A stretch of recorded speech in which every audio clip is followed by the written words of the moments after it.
Hey guys, so I wasn't going to do this one on Ballerina Farm just because I've never heard of this couple until recently.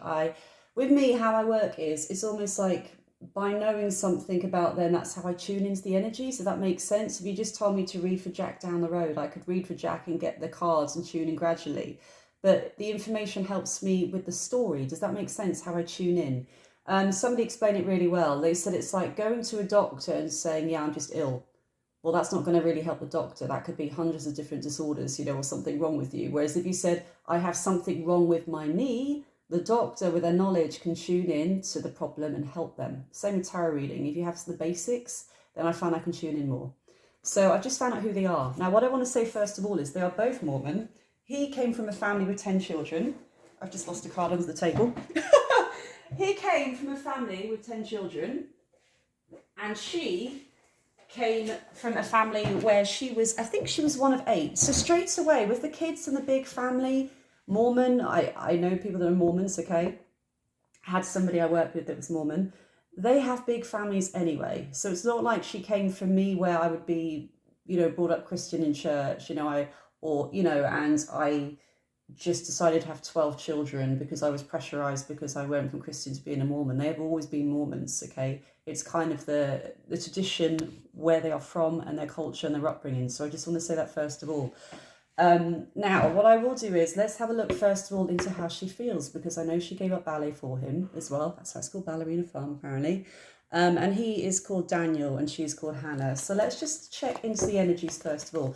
I think she has... How many kids does she has now? Let's say 12 kids. Let's see. And they would like more, she's saying. But Daniel also said sometimes she's so exhausted she can't even get up out of bed and she's bedridden for days. How many children? I think it was 12. 8 children. So she has 8 apparently. Okay.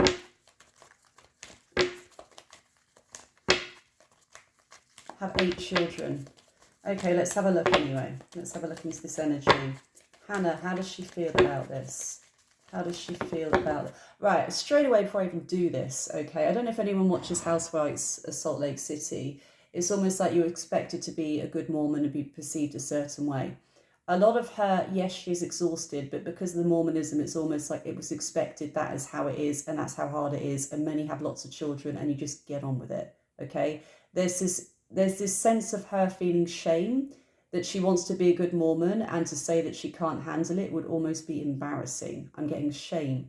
So it's more she feels shame and embarrassment about the religious side of it and how other Mormons will see her than her actually expressing how she really feels, which is, I just heard the word fatigue. I mean, would you not be fatigued running a farm, running a business with 8 children and apparently no babysitters?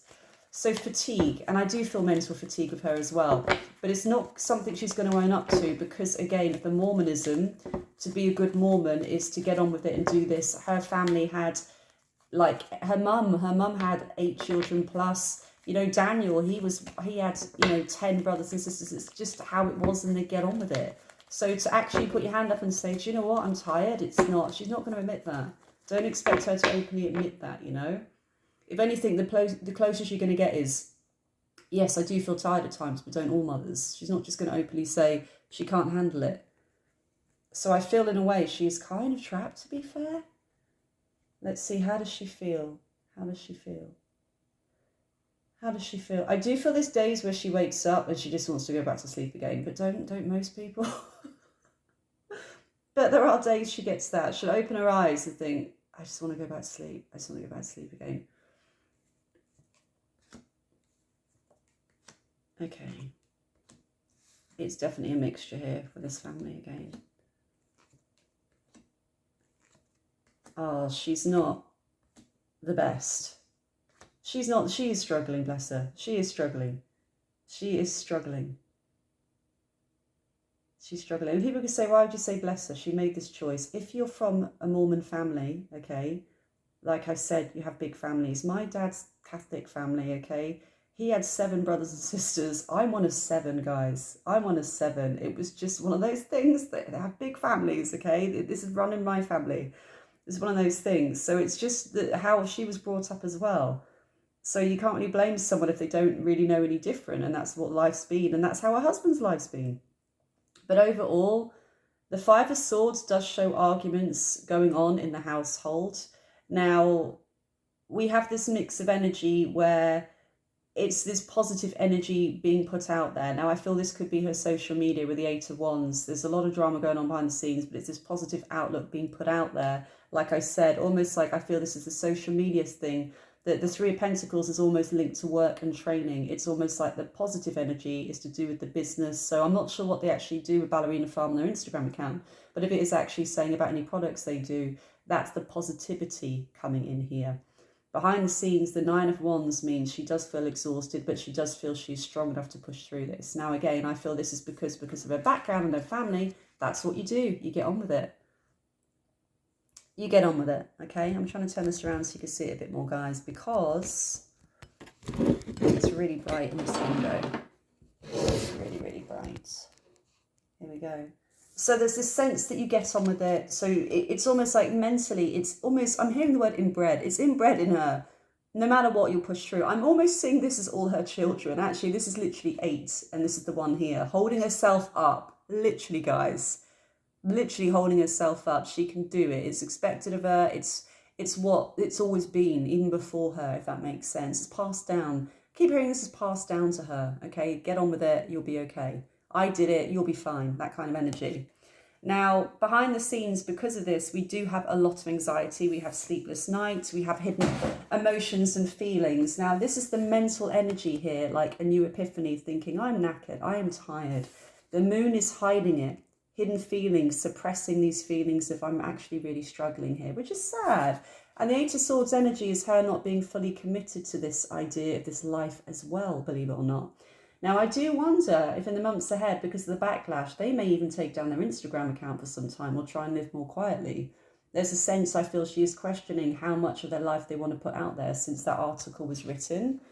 So I feel she could even have a break or then not be posting as much because of the backlash and it gets too much for her. I really feel that. Especially, I know she wants another one if she got pregnant again. I feel especially around that time, she would probably want to reel it in a bit because of the backlash. It's really affected her.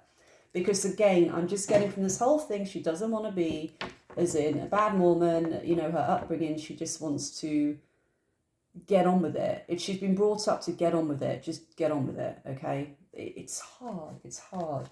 Now let's see how Daniel feels about her husband. How does he really feel about her? Daniel, how do you feel about her? Daniel, how do you feel about Hannah? This is all allegedly, this is all for entertainment purposes only, okay? It's just for fun. I have got to say this, guys. I've got to say this for YouTube, things like that. But I wouldn't even say it's a fun. How is this fun, seeing somebody really struggling? But ultimately, it's all allegedly. None of this is factual. Entertainment purposes only. Daniel, how do you feel about Hannah? Daniel, how do you feel about Hannah? Daniel, how do you feel about Hannah? Daniel, I do hope though, most of the readings I do on celebrities, there's always a lesson behind it that we can learn from it, okay? I really hope that. Right. Daniel, what was your energy towards Hannah? Daniel, what was your energy? He's struggling too, and he's worried about the money. He's struggling, he's worried about the finances. He is focused on his marriage. He's very focused on his marriage. He does try and keep her happy. This is the energy right now. Now going forward, I still think there's going to be struggles here. It's not good energy. It's not the best cards. It's not the best cards, okay? He is struggling as well. But he feels he's going to pull through. He has the same energy as her. I'm struggling. It's difficult. It's not easy. He's possessive over the money. Four of Pentacles is the money and financially here. Financial success. Because I know his father owns a jet. Isn't it Blue Air or Jet Air? Something like that. So he doesn't need the money. But he wants to be successful in his own right. He is clinging to the finances here. So for him, it's more financial. Now, to keep it financial and to keep these cogs turning, he has to keep her happy. Now, we have the marriage card, which is obviously their marriage. We have him charging towards her here. He's still very enamoured with her. The Three of Wands means him looking in this marriage. And also, this card is the dating and romance card. Now, funnily enough, I think they did say something like they go on 1 date a week and they have a babysitter for it. So he's still trying to keep the romance alive. It's important to him. But a lot of this is almost like, I'm going to keep her happy, and give her the romance, but that's not going to stop me from wanting to make the money, and for her to do what she's doing. You see what I mean? It's like, I've got to do this to keep her happy. And he does love her. I've got to do this to keep her happy. But at the same time, I want the money. I want to be financially secure.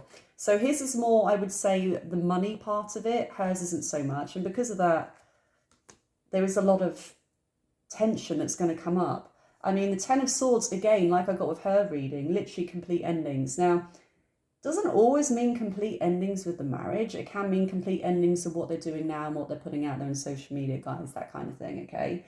But we have the Ten of Swords, then we have the healing energy, and it's almost like they're getting paid to continue this. Now, I'm not sure if they work with anybody or have any type of partners or anybody involved in this, but I feel they are getting money to keep this going. So I'm not sure if they just make the money from Instagram or how they do it, but they are getting paid money to keep this going, and that's what keeps this turning, basically. I feel she would like to be more private, but it's too late now and it's all been put out there. And she mainly wants it to be a bit more private now because of all the backlash, So before, obviously, it wasn't private, was it? She's a beauty queen. But I still feel she's torn. And you know what? I actually see her. She's torn between the life she's got now. And you know what I said about her doing pageants and things like that? This is literally a wealthy woman, beautiful, dressed in the finest clothes. We have the Chariot energy here between the life she's got and the career she gave up. Now, I know she was a ballerina as well, so let's just see how she feels about giving up ballet. Let's just see how she really feels about ballet. But it's not all roses. It's not all roses at all. It's not. She's tired. She's struggling. It's not easy for them. But I feel he wants to I keep hearing them keep the cogs turning. Keep it going. Keep the machine going. Keep it going. He does love her. I would say maybe there's a limit to his love, though, because if it's also financial gain, even though he's got the money himself, his family are loaded, there's still something to do with holding on to money there and needing this. He wants to be his own person, basically. Let's just see, how does Hannah feel about giving up ballet? How do you feel about giving up ballet? How do you feel about giving up ballet? How do you feel about giving up ballet? So she chose, obviously she picked the marriage over the ballet, the Hierophant here. Sadness. Sadness. Sadness. I mean, it's quite obvious for me. You might fall in love at the time and look back and think, I missed it. I mean, here is the grief card over the ballet. This is looking back at the past and feeling sad. This is her new life, and this is looking back, thinking, I'm sad about that, And then we also have the Seven of Wands, which is a blocking energy. Like being blocked from doing it, not being able to go back there. That's it, that's done, it's over, this is my life now. So I do feel it's going to get rocky between them. I do feel it's going to get rocky. Now let's just pick a few more cards for the future. I don't read years ahead, guys. I read months ahead. Let's just see the long term, what's going to happen. I feel she may get more help for the children. It may get to that breaking point where she just needs more support, and he will have to if he wants to keep her, basically. What's there? Still getting these ending cards about questioning if they want to carry on. Pretty much, do you know what, guys? This spread is pretty much exactly what I just said. The Queen of Swords is her sticking up for herself more and saying, no, I need more. This is not enough. I need more support. This is her finding her voice and putting her foot down more. This is somebody that's very, very direct and coming out there with a direct energy. Now, she's not that now, but she's going to turn into this person and have this be like, no, do you know what? I'm knackered. I need support. This is coming through. Now, at the same time, we still have her wanting to pursue the beauty pageant side of things, okay? I don't want to say beauty pageant if she's Miss America or something. I'm sorry, I don't know the full background. But again, this card of element of being beauty dressed in the finest clothes, she still wants to keep a part of that, and I feel she's going to push for that as well. Now, the Ten of Swords means complete endings. It's almost like the ultimatum card. I have a bit more help and support, or I'm done. This is her being torn between it, basically. Torn between a marriage or doing what she wants to do. And following her choices as well. I hear following her choices, what she wants to do, what her goals are. Okay, with this Ten of Swords, it's almost like, I'm not sure. I'm really not sure about this. Now, We do have after this the Six of Wands, which means even if they go for an incredibly rough patch, it looks like they can make it through, and the Sun means happiness. So I do feel if she puts her foot down, then she will get more support. She will, but she has to be firm. And if not, she could consider walking away from this in some way. The Eight of Cups.